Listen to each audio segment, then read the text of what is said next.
Gilles Deleuze transformó la filosofía en una herramienta para comprender el arte, la política y la vida cotidiana, todo al mismo tiempo. ¿Qué pasaría si todo lo que crees saber sobre el pensamiento estuviera limitado por estructuras que ni siquiera percibes? ¿Y si el verdadero poder de la filosofía no fuera responder, sino preguntar, romper y reinventar? Hoy te invito a explorar conmigo a Gilles Deleuze, un pensador que desafió las categorías, desmanteló verdades absolutas y reescribió el mapa del pensamiento. ¿Estás listo para desentrañar ideas tan radicales como transformadoras? Prepárate, porque lo que aprenderás hoy podría cambiar cómo ves el mundo. Gilles Deleuze nació el 18 de enero de 1925 en París, Francia, en el seno de una familia burguesa acomodada. Su padre, Louis Deleuze, trabajaba en el sector de ingeniería y la construcción, y su madre, Odette, era ama de casa. La familia tenía raíces provincianas, aunque se habían trasladado a la capital buscando mejores oportunidades. Gilles creció en un entorno relativamente conservador, donde las expectativas sociales y culturales pesaban sobre el desarrollo personal. La infancia de Deleuze transcurrió durante los años convulsos del periodo de entreguerras, un tiempo marcado por cambios políticos y económicos que impactaron a toda Europa. Durante su niñez mostró un carácter tranquilo y reflexivo. No era un estudiante sobresaliente en términos académicos durante sus años escolares, pero sus profesores notaban en él una curiosidad inusual por los detalles y una habilidad natural para el razonamiento abstracto. El estallido de la Segunda Guerra Mundial en 1939 alteró profundamente su vida. Cuando los nazis ocuparon Alemania, Deleuze, como muchos jóvenes de su generación, fue obligado a enfrentar la realidad de la guerra a una edad temprana. Durante este tiempo, su familia se trasladó a Normandía para escapar de la ocupación. Allí, el joven Gilles continuó sus estudios y comenzó a interesarse por la lectura, encontrando refugio en los libros, mientras el mundo que lo rodeaba caía en el caos. En 1944, tras la liberación de París, regresó a la capital para completar sus estudios secundarios y se inscribió en el prestigioso Liceo Carnot.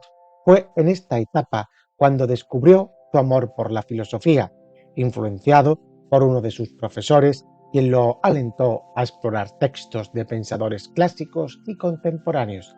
La filosofía no solo se convirtió en una pasión, sino en un propósito de vida para el joven Deleuze.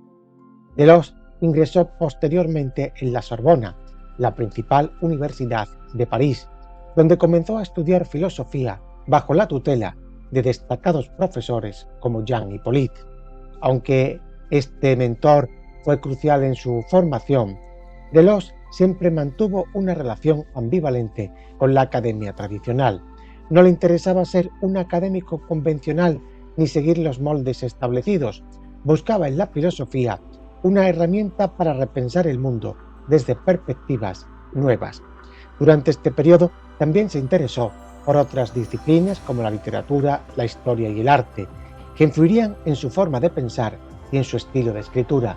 Fue un tiempo de exploración y descubrimiento en el que Deleuze consolidó su deseo de dedicarse a la enseñanza y a la escritura. Después de graduarse, comenzó su carrera como profesor de filosofía en varios liceos de provincias francesas. Enseñó en Amiens, Orleans y Louis el Grande, en París. Durante estos años se caracterizó por ser un docente comprometido y apasionado, aunque sus métodos no siempre seguían las normas tradicionales. Le gustaba provocar la reflexión en sus alumnos, instándolos a cuestionar las ideas más aceptadas. En 1957 obtuvo un puesto en el Liceo de Louis el Grande, una de las instituciones más prestigiosas de París, donde continuó enseñando mientras desarrollaba sus primeras obras académicas. Durante los años 60, su reputación como filósofo comenzó a crecer y en 1964 fue nombrado profesor en la Universidad de Lyon. Finalmente, En 1969 se unió al recién creado Centro Universitario Experimental de Vincennes, que más tarde se convirtió en la Universidad de París octavo. Este centro, conocido por su enfoque radical y experimental, fue el entorno ideal para Deleuze, quien siempre buscó romper con las convenciones educativas. Deleuze fue un maestro único, reconocido por su capacidad para inspirar y desafiar a sus estudiantes, aunque su voz tenue y su carácter reservado contrastaban con la intensidad de sus ideas, dejaba una profunda impresión en quienes lo escuchaban. Su estilo de enseñanza, como su vida personal, estaba impregnado de una sensibilidad hacia lo experimental y lo innovador. En 1956 se casó con Denise Paul Fanny, una destacada editora y traductora francesa. Su matrimonio, aunque discreto, fue una relación sólida y duradera que aportó estabilidad emocional a la vida de Deleuze. La pareja tuvo 2 hijos, Julien y Émile. Julien, el mayor, se dedicó a la literatura y la escritura, mientras que Émile siguió una carrera más relacionada con las artes visuales. Deleuze era un hombre reservado en cuanto a su vida familiar y evitaba en lo posible la atención pública fuera de su obra filosófica. Su hogar era un refugio donde podía dedicarse a escribir y pensar, rodeado de su familia. A pesar de sus intensos compromisos académicos, siempre reservaba tiempo para estar con su esposa e hijos, cultivando así una relación familiar cercana y afectuosa. Le gustaba la vida tranquila, lejos de las grandes multitudes o los círculos intelectuales demasiado elitistas. Su rutina diaria consistía en largas jornadas de trabajo en su escritorio, lecturas y momentos compartidos con su familia. Los amigos cercanos que lo visitaban describían su hogar como un espacio cálido, lleno de libros y conversaciones profundas. La vida de Deleuze estuvo marcada por problemas de salud que lo acompañaron desde joven. En los años 60 desarrolló una afección respiratoria crónica, resultado de un diagnóstico de enfisema pulmonar. Esta enfermedad limitó progresivamente su capacidad física, aunque nunca su voluntad intelectual. En 1988 su salud empeoró significativamente, lo que lo obligó a someterse a una intervención quirúrgica, una traqueotomía. Esta operación, aunque necesaria para mejorar su respiración, afectó su capacidad para hablar, dificultando uno de los aspectos más importantes de su vida, la enseñanza. Deleuze, sin embargo, continuó escribiendo y trabajando, adaptándose a las limitaciones impuestas por su enfermedad. En 1987 se retiró de la docencia debido al deterioro de su salud. Aunque dejó de enseñar formalmente, continuó escribiendo y manteniendo contacto con sus colegas y amigos cercanos. El retiro marcó una etapa de introspección y calma, pero también de lucha contra el sufrimiento físico. El 4 de noviembre de 1995, agotado por los años de lucha contra su enfermedad crónica y las crecientes dificultades físicas, tomó la decisión de quitarse la vida. Se arrojó desde la ventana de su apartamento en París, una acción que conmocionó al mundo intelectual y que dejó a muchos reflexionando sobre el dolor y el sentido de su partida. Su muerte fue interpretada por algunos como un acto de coherencia con su vida, marcada por un pensamiento que siempre abogó por la creación y la afirmación, incluso en medio de las mayores dificultades. Otros lo vieron como un último gesto de liberación ante el sufrimiento que lo había atormentado durante años. La filosofía de Gilles Deleuze es un entramado único, una especie de rizoma conceptual en el que confluyen múltiples influencias. A lo largo de su obra dialoga, interpreta y transforma las ideas de numerosos autores, desde pensadores clásicos hasta contemporáneos. Vamos a conocer algunos de esos autores que influyen y marcan profundamente su filosofía. Podemos empezar por Baruch Spinoza y su ética de la inmanencia. Spinoza es quizás la figura más crucial en la construcción de la filosofía de Deleuze. En Spinoza encuentra una ética basada en la inmanencia y una visión del mundo donde todo está conectado por una única sustancia divina. La obra de Spinoza, especialmente ética, ofrece a Deleuze la idea de que el ser no es trascendente, sino inmanente, y que todas las cosas existen como modos de esta única sustancia. Deleuze toma de Spinoza ese rechazo de cualquier forma de trascendencia.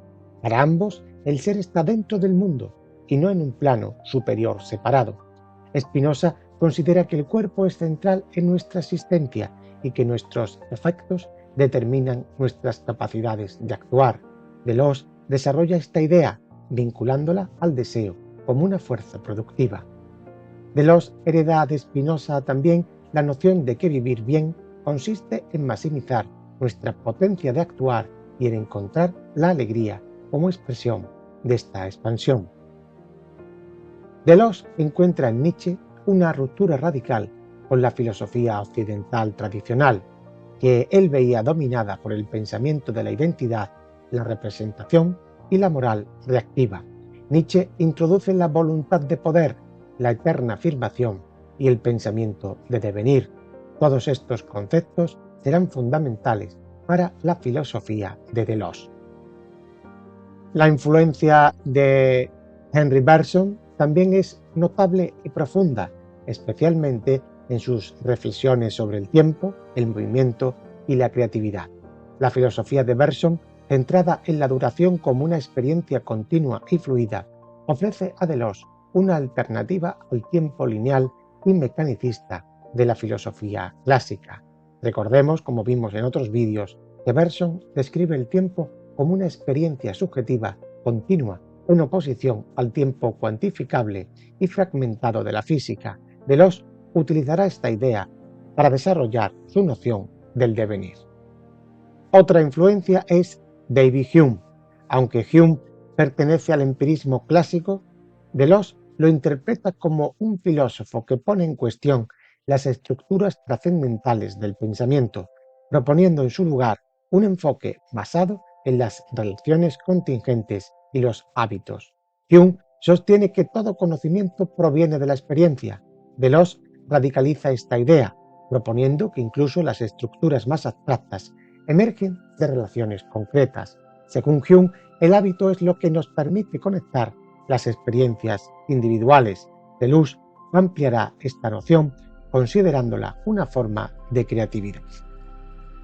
Aunque crítico con Kant, Deleuze reconoce la importancia de su filosofía trascendental. Su obra es el punto de partida para pensar las condiciones del conocimiento, aunque Deleuze busca trascender el marco kantiano hacia una filosofía más abierta y fluida. De Foucault tomará ideas como el poder como red, el saber como construcción o la arqueología y la genealogía. Tampoco podemos olvidar el mundo de la psicología, con Sigmund Freud y Jacques Lacan.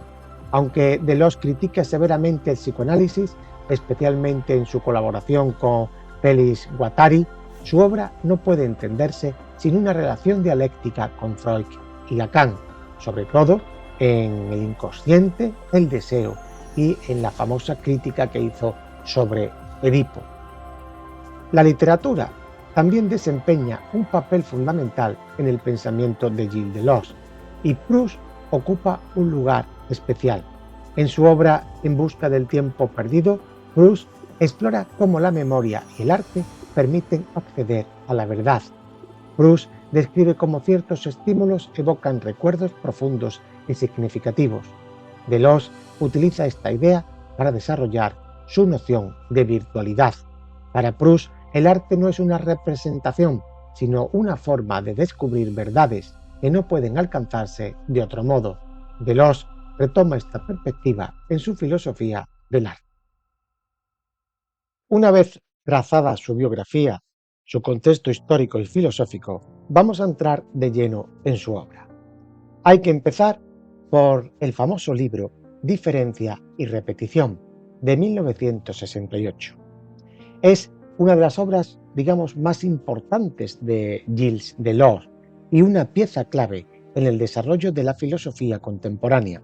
Este libro marca un punto de inflexión en la historia del pensamiento, no solo porque inaugura el sistema filosófico propio de Deleuze, sino porque desafía conceptos fundamentales de la metafísica occidental, ofreciendo una visión radicalmente nueva de cómo entendemos la diferencia y la repetición.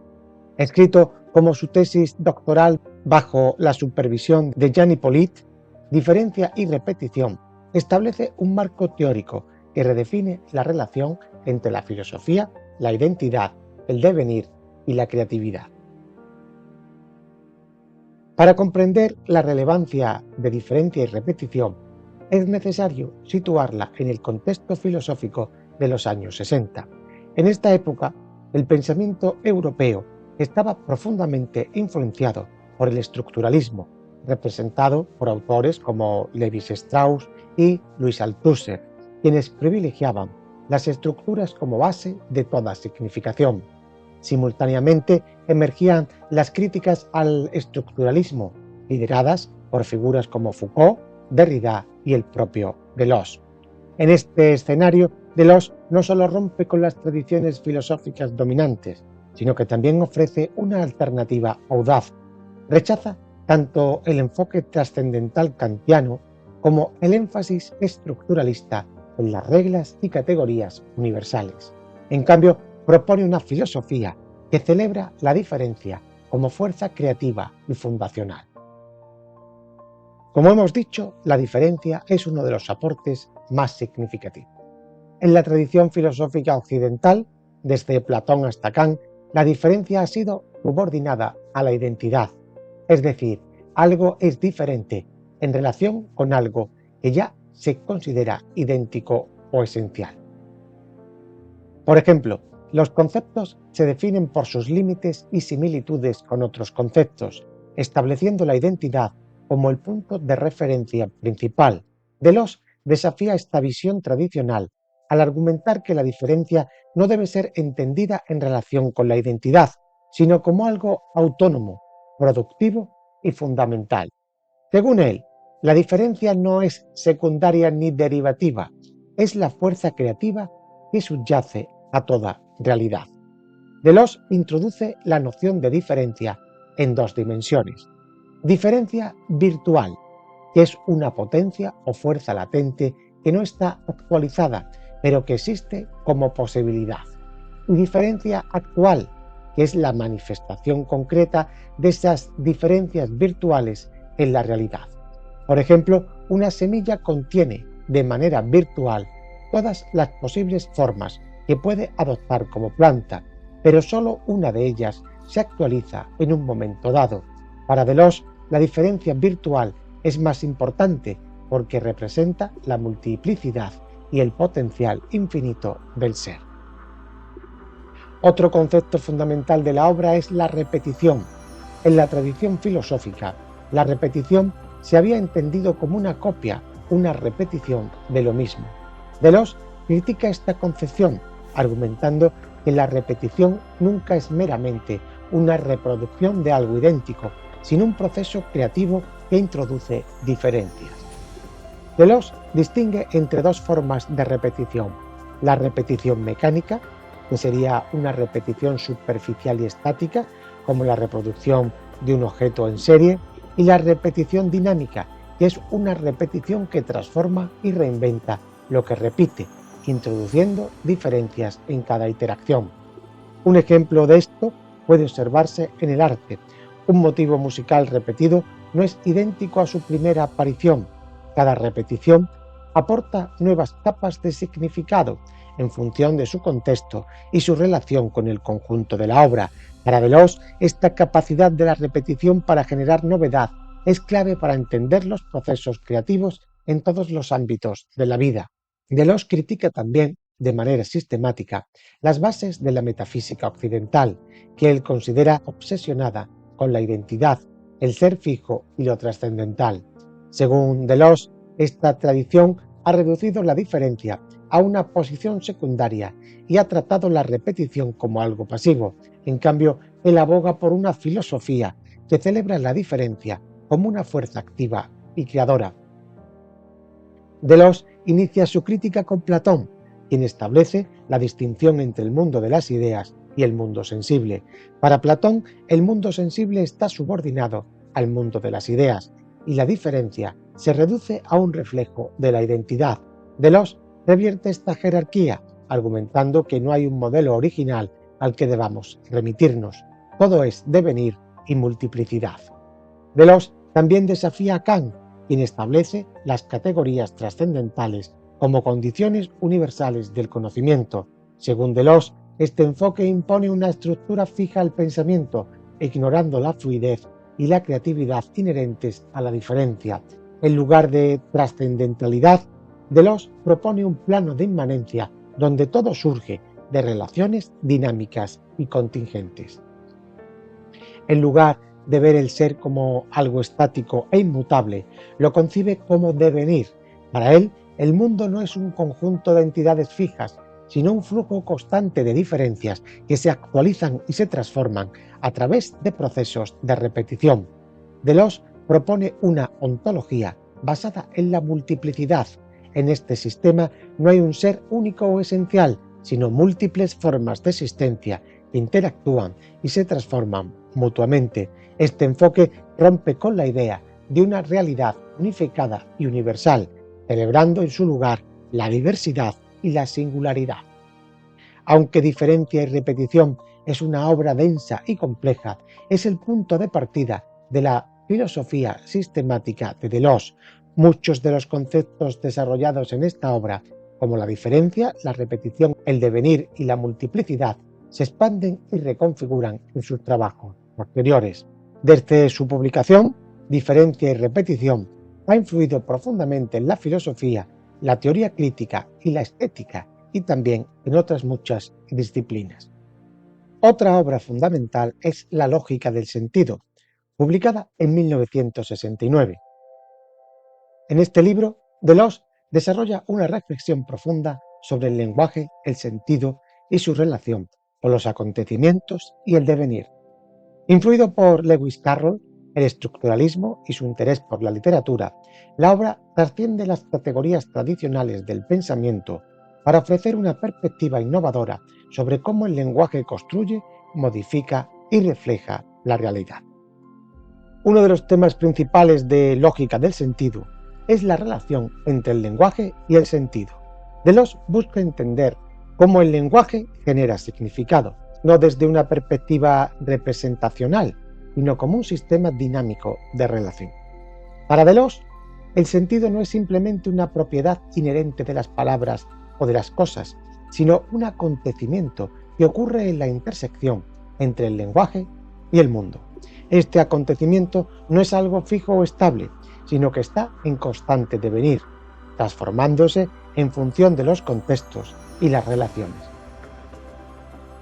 Por ejemplo, el sentido de una frase puede cambiar dependiendo de cómo se dice, quién la dice y en qué circunstancias. Este carácter fluido del sentido es central en la filosofía de Deleuze, ya que subraya la multiplicidad y el dinamismo que subyacen a la realidad. Deleuze introduce la noción de no sentido como un componente esencial del lenguaje. En lugar de considerar el no sentido como un defecto o una carencia, lo presenta como una fuerza creativa que desafía y amplía los límites del sentido. En este contexto, el no sentido no es simplemente la ausencia de significado, sino una dimensión paralela que permite al lenguaje reinventarse. Un ejemplo claro de esta idea se encuentra en los textos de Lewis Carroll, donde los juegos de palabras, las paradojas y las frases aparentemente absurdas abren nuevas posibilidades de interpretación y pensamiento. Para Deleuze, el no sentido es el motor que impulsa la evolución del sentido. Deleuze desarrolla también dos conceptos que se convertirán en pilares de su filosofía: el acontecimiento y el devenir. El acontecimiento es un concepto central. En la lógica del sentido lo describe como algo que trasciende las cosas y los estados de hecho. No es un objeto ni un acto concreto, sino algo que ocurre en un plano inmaterial, como una superficie donde las cosas se cruzan y generan transformaciones. Por ejemplo, una batalla no es sólo la suma de los actos individuales de los soldados o los resultados materiales de la confrontación. Para Deleuze, la batalla como acontecimiento es algo que ocurre en un nivel diferente, en el plano de las relaciones y los significados que genera. El acontecimiento, por tanto, no está restringido al tiempo o al espacio, es algo que conecta, transforma y da lugar a nuevos sentidos y realidades. El devenir, como hemos dicho, es otra noción clave. El devenir no es un estado o una meta, sino un proceso continuo de transformación. Es el movimiento por el cual algo se convierte en otra cosa sin llegar a ser completamente idéntica a ella. Por ejemplo, el devenir niño o el devenir animal no implican que alguien literalmente se transforme en un niño o en un animal. Más bien, son procesos de adopción de ciertas cualidades, perspectivas o modos de existencia que rompen con las identidades fijas. En el contexto del lenguaje, el devenir se manifiesta en cómo las palabras y los conceptos cambian de sentido en función de los acontecimientos y las relaciones en las que se encuentran. Deleuze vincula el lenguaje con la multiplicidad. En lugar de ver el lenguaje como un sistema cerrado de significados fijos, lo presenta como un campo abierto de relaciones y posibilidades. Deleuze anticipa en esta obra la noción de rizoma, que desarrollará más tarde en Mil mesetas. El lenguaje, al igual que un rizoma, no tiene un centro ni un orden jerárquico, sino que se expande en múltiples direcciones, conectando ideas, significados y sentidos de maneras impredecibles. El lenguaje no es solo un medio de comunicación para él, sino un espacio donde ocurren los devenires. A través del lenguaje, los sujetos, las ideas y los conceptos pueden transformarse, adoptando nuevas formas y perspectivas. Lógica del sentido está organizada en 34 series, cada una de las cuales aborda un aspecto diferente del lenguaje, el sentido y los acontecimientos. Esta estructura fragmentaria refleja la naturaleza múltiple y rizomática del pensamiento de Deleuze. Deleuze también se preocupó por la relación entre el cine y la filosofía. En sus dos volúmenes que forman su filosofía del cine, La imagen movimiento y La imagen tiempo, desarrolla una filosofía del arte cinematográfico que redefine el modo en que entendemos el cine como una forma de pensamiento. Estas obras son mucho más que un análisis de cine, son una exploración de cómo las imágenes en movimiento pueden generar conceptos y reflexiones filosóficas. Deleuze no ve el cine como una simple herramienta de representación o entretenimiento. Para él, el cine es una forma de pensamiento que no depende del lenguaje verbal, sino de la capacidad de las imágenes para articular relaciones, emociones y conceptos. En lugar de buscar significados ocultos en las películas, se centra en cómo las imágenes crean nuevas formas de percepción y conocimiento. En La imagen en movimiento analiza el cine clásico, que organiza el tiempo y el espacio en función de la acción. Se basa en las teorías del movimiento de Henry Bergson y en la noción de imágenes como elementos fundamentales de la experiencia cinematográfica. En el cine clásico, las narrativas se estructuran en torno a una secuencia de acciones y reacciones. Por ejemplo, en los westerns o el cine de aventuras, cada escena se relaciona causalmente con la siguiente. Deleuze introduce el concepto de esquema sensoriomotor para describir cómo el cine clásico organiza la percepción y la acción. En este modelo, el esquema sensoriomotor, los personajes y las situaciones responden a estímulos de manera predecible, creando una continuidad narrativa. En La imagen en tiempo se centra en el cine moderno, donde las estructuras narrativas tradicionales se desintegran y el tiempo se convierte en el protagonista. En lugar de depender de causalidad lineal, las películas modernas exploran el tiempo como un elemento autónomo. En el cine moderno, el tiempo no está subordinado a la acción, sino que se convierte en un flujo que transforma la percepción. Esto permite que las películas representen estados de conciencia, recuerdos y devenires de manera radicalmente nueva. El cine moderno también produce una ruptura del esquema sensoriomotor. Las acciones no tienen consecuencias claras ni necesarias, y por eso los personajes a menudo están en estado de contemplación o pasividad. Otra obra importante es el Anti-Edipo, Capitalismo y Esquizofrenia, de 1972. Es la primera colaboración entre Deleuze y el psicoanalista Guattari. Esta obra revolucionaria se posiciona como una crítica radical al psicoanálisis freudiano y lacaniano, mientras propone una nueva teoría del inconsciente, el deseo y las estructuras sociales. El Anti-Edipo no solo es una obra filosófica, sino también un texto profundamente político que aborda cómo el deseo y la producción inconsciente interactúan con el capitalismo, las instituciones y las relaciones de poder. El título, el Anti-Edipo, hace referencia directa al complejo de Edipo, una piedra angular del psicoanálisis de Freud. Uno de los ejes centrales, por tanto, de la obra es su rechazo al psicoanálisis tradicional, tanto en su versión freudiana como lacaniana. Deleuze y Guattari argumentan que el psicoanálisis reduce el inconsciente a una estructura basada en la falta y en la tríada familiar, padre, madre, hijo, encarnada en el complejo de Edipo. Para Freud, el complejo de Edipo es un conflicto central en el desarrollo psíquico, donde el deseo del niño se orienta hacia el progenitor del sexo opuesto, mientras se enfrenta a la autoridad del otro progenitor. Deleuze y Guattari consideran que este modelo edíptico es una construcción artificial que refleja las normas y valores de las sociedades capitalistas occidentales, más que una verdad universal sobre el inconsciente. El complejo de Edipo, según ellos, no es un descubrimiento, sino una imposición, una forma de limitar y encerrar el deseo en las relaciones familiares, reduciendo su potencial creativo y subversivo. Lacan, quien reformula el psicoanálisis en términos lingüísticos y estructurales, es también objeto de crítica.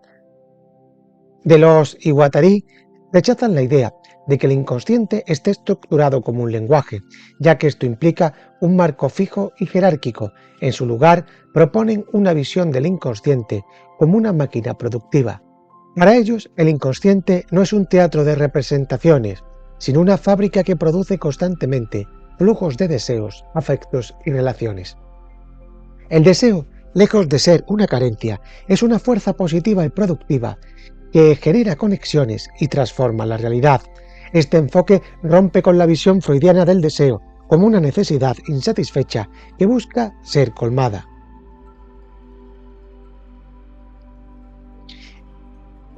Deleuze y Guattari introducen la noción de máquinas deseantes para describir cómo el deseo opera en el inconsciente.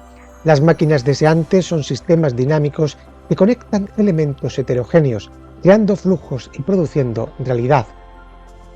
Por ejemplo, el cuerpo humano puede ser visto como una máquina deseante, donde cada órgano o parte interactúa con otros elementos para generar sensaciones, pensamientos y experiencias.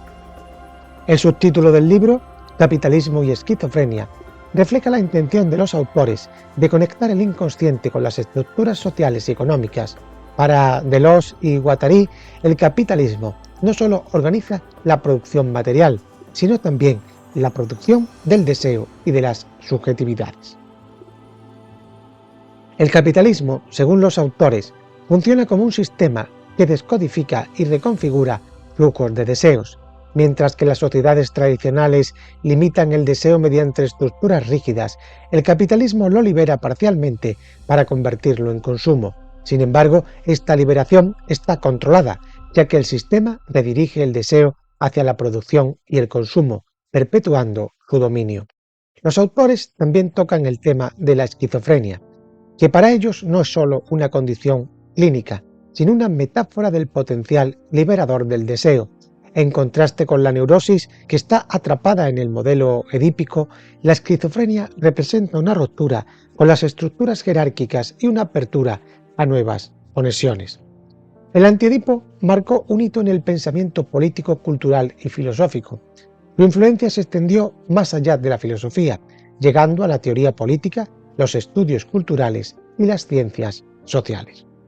8 años después del Anti-Edipo, los autores publicaron 1000 mesetas, la segunda parte de Capitalismo y Esquizofrenia, Si en el Antiedipo se centran en una crítica al psicoanálisis y al capitalismo, Mil Mesetas amplía estos temas, presentando una exploración multidimensional de conceptos como el rizoma, el devenir y las líneas de fuga. Esta obra monumental se caracteriza por su estructura fragmentaria y su enfoque interdisciplinario. Mil Mesetas está organizada en 11 capítulos, o mesetas, que pueden leerse en cualquier orden. Este enfoque refleja la idea de que el pensamiento no debe ser jerárquico ni lineal, sino rizomático, un sistema abierto con múltiples conexiones. El concepto de rizoma es central en Mil Mesetas. Inspirado en la botánica, el rizoma se refiere a una estructura subterránea con múltiples raíces y brotes que se extienden en todas direcciones, sin un centro ni una jerarquía. Deleuze y Guattari utilizan esta metáfora para describir sistemas abiertos y dinámicos, en contraste con los modelos jerárquicos y binarios. Todo elemento en un rizoma puede conectarse con cualquier otro. El rizoma también dispone de la multiplicidad, ya que no tiene un centro fijo ni un eje dominante, es una red de relaciones en constante transformación, acéntrica, ya que no hay un punto de origen ni una dirección única en el rizoma. El devenir es un concepto introducido en la lógica del sentido, aunque adquiere una mayor profundidad en Mil Mesetas. El devenir no implica aquí un transformarse en algo específico, sino entrar en un proceso continuo de cambio y multiplicidad. Por ejemplo, el devenir animal no es imitar a un animal, sino explorar formas de existencia no humanas. Otro concepto es el de las líneas de fuga. Las líneas de fuga son también escapes de las estructuras opresivas y jerárquicas. Son movimientos hacia lo desconocido que rompen con lo establecido y permiten la creación de nuevas formas de vida. Sin embargo, las líneas de fuga también pueden ser peligrosas, ya que pueden conducir al caos o la destrucción. En Mil Mesetas, los autores analizan cómo las sociedades intentan capturar y domesticar los flujos de deseo y las fuerzas creativas. Las máquinas de guerra representan movimientos de resistencia y transformación, mientras que los aparatos de captura son las estructuras que buscan controlar estos movimientos. ¿Qué es la filosofía? Es la última obra o la obra final de Deleuze y Guattari, publicada en 1991. Este libro no es solo una respuesta a la pregunta de qué es la filosofía, sino también una síntesis de muchos de los temas centrales que ambos desarrollaron a lo largo de su carrera. Más que una simple definición, ¿qué es la filosofía?, propone una exploración de la naturaleza del pensamiento, sus límites y su relación con otras formas de creación como el arte y la ciencia. El argumento central de qué es la filosofía es que la filosofía no consiste en contemplar verdades eternas ni en buscar explicaciones definitivas del mundo.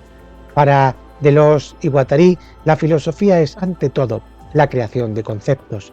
Estos conceptos no son abstracciones vacías ni meros instrumentos de análisis, son herramientas vivas que nos permiten navegar y transformar la realidad. Un concepto, según los autores, no es una representación de algo existente, sino una invención que establece relaciones nuevas entre ideas, cosas y experiencias. Por ejemplo, los conceptos de rizoma, máquina deseante o línea de fuga, vistos hace unos minutos, no describen simplemente la realidad, sino que generan nuevas formas de pensar y actuar con ella. Los conceptos no son eternos ni universales, están situados en un contexto histórico y cultural específico. Sin embargo, esto no los hace arbitrarios. Los conceptos tienen una coherencia interna y están diseñados para responder problemas concretos. Para que los conceptos tengan sentido, deben situarse en un plano de inmanencia, una idea central en la obra. El plano de inmanencia es el campo donde se despliega el pensamiento filosófico, un espacio sin trascendencia ni jerarquía, donde los conceptos interactúan, se transforman y generan nuevas posibilidades. Los autores distinguen la filosofía de otras formas de creación, como la ciencia y el arte. Cada una de estas disciplinas tiene su propio objetivo y método, pero todas comparten la capacidad de inventar, explorar y transformar el mundo. La ciencia, para los autores, no crea conceptos, sino funciones. Estas funciones se expresan en fórmulas, ecuaciones y modelos que describen y explican los fenómenos del mundo físico. La ciencia busca regularidades y leyes, mientras que la filosofía se interesa por lo múltiple, lo singular y lo virtual. Por ejemplo, mientras que la física puede formular leyes sobre el movimiento, la filosofía explora el concepto de devenir, que no se reduce a una ley física, sino que abarca una dimensión ontológica y creativa. El arte, en cambio, no crea conceptos ni funciones, sino afectos y perceptos. Un afecto es una intensidad emocional o sensorial que el arte genera, mientras que un percepto es una forma de percepción que el arte captura y reconfigura. Para Deleuze y Guattari, el arte no representa la realidad, la reinventa al capturar lo inefable y lo singular. Por ejemplo, una pintura de Van Gogh no describe un campo de trigo, sino que crea un percepto que nos permite experimentar la intensidad de ese paisaje de una manera única. Los autores insisten en que la filosofía no es, por tanto, un ejercicio abstracto o académico, sino una actividad profundamente vinculada con la vida. Pensar es vivir y crear conceptos es una forma de participar activamente en el devenir del mundo. La filosofía, en este sentido, no se limita a contemplar el mundo desde una posición externa, sino que se implica en él. Los conceptos no son meras herramientas intelectuales, sino fuerzas que moldean nuestra manera de ser y actuar. Otro tema recurrente en la obra es el problema del caos. Según los autores, el pensamiento filosófico debe enfrentarse al caos, que representa lo informe, lo incontrolable y lo incomprensible. La tarea de la filosofía no es ordenar el caos ni eliminarlo, sino crear conceptos que nos permitan navegar en él. El plano de la inmanencia en este contexto es un intento de dar consistencia al pensamiento sin imponerle un orden trascendental. Es un espacio donde el pensamiento puede moverse libremente, explorando las potencialidades del caos sin sucumbir en él. Deleuze y Guattari ven la filosofía como una forma de resistencia frente a las fuerzas que buscan normalizar, domesticar o limitar el pensamiento. En un mundo dominado por el mercado, los medios de comunicación y las burocracias, la filosofía tiene la tarea de imaginar alternativas y abrir nuevas posibilidades. En 1975, también en colaboración con Félix Guattari, publicó Deleuze Kafka por una literatura menor. Este libro no solo explora la literatura de Kafka, sino que introduce el influyente concepto de literatura menor, una noción que ha transformado los estudios literarios y culturales. ¿Qué es esto de la literatura menor? Los autores definen la literatura menor como un tipo de literatura que surge cuando los escritores utilizan un idioma mayoritario desde una posición de marginalidad. Esta posición les permite subvertir las estructuras dominantes del lenguaje y el poder. Las características de la literatura menor serían el lenguaje como intensificación. En una literatura menor, el lenguaje se utiliza de manera innovadora y subversiva, intensificando su potencial expresivo. Por ejemplo, Kafka utiliza un alemán simple y directo para revelar las tensiones y absurdos de las estructuras burocráticas. Otra característica es lo político como inherente. Toda literatura menor es intrínsecamente política, ya que los problemas individuales se inscriben en el contexto de las luchas colectivas. En Kafka, las historias de personajes aislados como Joseph K. del Proceso reflejan la alienación y el control que ejercen las instituciones modernas. Otra característica es la colectividad en el sujeto. En lugar de centrarse en la expresión personal, la literatura menor canaliza las voces de una colectividad. Kafka escribe no solo desde su posición individual, sino desde la perspectiva de una minoría cultural y lingüística. Los autores interpretan la obra de Kafka como una cartografía de las formas de poder y las maneras en que éstas capturan a los individuos. Las instituciones, los lenguajes jerárquicos y las lógicas burocráticas que aparecen en sus textos se leen como metáforas de sistemas opresivos más amplios. En el proceso, Joseph K. se enfrenta a una justicia incomprensible y omnipresente que refleja la alienación del individuo frente a sistemas impersonales. En La Metamorfosis, Gregor Samsa, transformado en insecto, se convierte en un símbolo de exclusión social y familiar. La noción de literatura menor ha tenido un impacto profundo en los estudios literarios, culturales y postcoloniales. Ha sido utilizada para analizar la literatura de autores de minorías étnicas, decoloniales y marginalizados, ofreciendo una herramienta para comprender cómo el lenguaje y la creatividad pueden resistir al poder. La filosofía de Gilles Deleuze es una invitación a pensar de manera radicalmente libre, fuera de las estructuras fijas y las jerarquías tradicionales. Para él, la vida es un flujo constante de creación, diferencia y devenir, donde las categorías rígidas solo limitan el pensamiento. Deleuze nos reta a ver el mundo como un espacio de multiplicidades, conexiones y posibilidades infinitas. Su legado no es ofrecer respuestas definitivas, sino abrir puertas hacia nuevas formas de entender, crear y experimentar la realidad. ¿Y a ti qué te parece su filosofía? Déjamelo en los comentarios. Arriba te dejo más vídeos para que sigas profundizando en el conocimiento.